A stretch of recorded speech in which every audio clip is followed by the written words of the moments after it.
Assalamualaikum warahmatullahi wabarakatuh. Perkenalkan, nama saya Irma Wagistia Putza, mahasiswi Program Studi Akuntansi Universitas Mataram, kelas C, NIM A1C020109.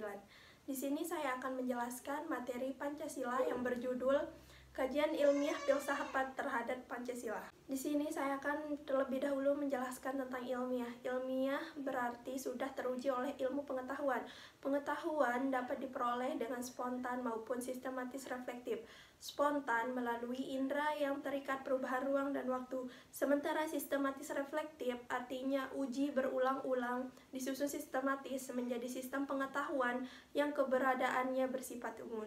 Selanjutnya saya akan menjelaskan tentang pengertian filsafat Pancasila. Filsafat Pancasila merupakan penggunaan nilai-nilai Pancasila sebagai dasar negara dan pandangan hidup bernegara. Pancasila sebagai filsafat juga.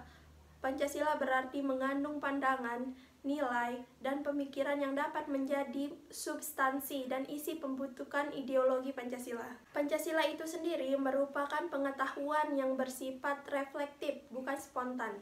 Karena proses penemuan Pancasila melalui kajian empiris dan filosofis terhadap berbagai ide atau gagasan, peristiwa atau gejala sosio-kultural religius masyarakat Indonesia. Pancasila sebagai pengetahuan ilmiah filosofis dapat dipahami dari 1. Perbalis, melalui aspek rangkaian kata-kata yang diucapkan, misalnya pidato, upacara, dan sebagainya. Yang kedua, konotatif. Yang ketiga, denotatif, melalui fakta, realita yang menunjukkan adanya perwujudan nilai-nilai Pancasila dalam kehidupan. Kebenaran ilmiah dalam Pancasila. Pengetahuan yang dikejar manusia identik dengan pengejaran kebenaran. Pengetahuan manusia diperoleh melalui proses yang dimulai dari awal, tengah, sampai akhir. Akhir proses pengetahuan manusia diungkapkan melalui pernyataan-pernyataan yang benar. Teori kebenaran. Teori kebenaran ada 4, yaitu yang pertama kebenaran koherasi. Ditandai dengan pernyataan yang satu dengan yang lain, saling berkaitan, konsisten, dan runtun, serta tidak saling bertentangan. Yang kedua, kebenaran korespondensi. Ditandai adanya kesesuaian antara pernyataan dengan kenyataan. Yang ketiga, kebenaran pragmatis. Berdasarkan kriteria bahwa pernyataan-pernyataan yang dibuat harus membawa manfaat yang sebagian besar bagi umat manusia. Yang keempat, kebenaran konsensus, didasarkan pada kesepakatan bersama.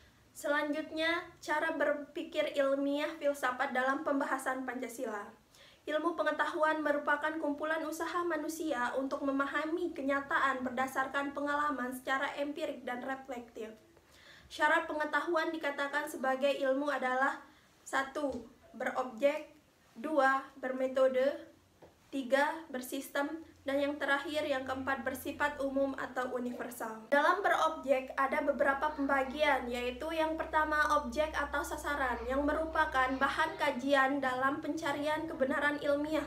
Yang kedua, objek material dalam membahas Pancasila sebagai kajian ilmiah dapat bersifat empiris maupun non-empiris. Ketiga, objek formal merupakan pernyataan-pernyataan, pemikiran, ide-ide, kenyataan sosial kultural yang terwujud dalam hukum, teks sejarah, adat istiadat, karakter, kepribadian manusia sejak dahulu sampai sekarang. Dalam bermetode, setiap ilmu harus memiliki metode yang artinya seperangkat alat atau sistem pendekatan dalam rangka pembahasan objeknya untuk mendapatkan kebenaran yang bersifat objektif.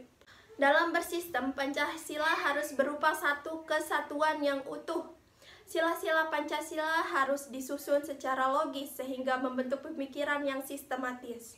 Dalam bersifat umum atau universal ini tidak terbatas ruang dan waktu. Kajian terhadap Pancasila dapat ditemukan dalam sila-sila Pancasila itu sendiri. Sekian pembahasan dari saya tentang kajian ilmiah filsafat terhadap Pancasila. Kurang lebihnya mohon maaf. Assalamualaikum warahmatullahi wabarakatuh.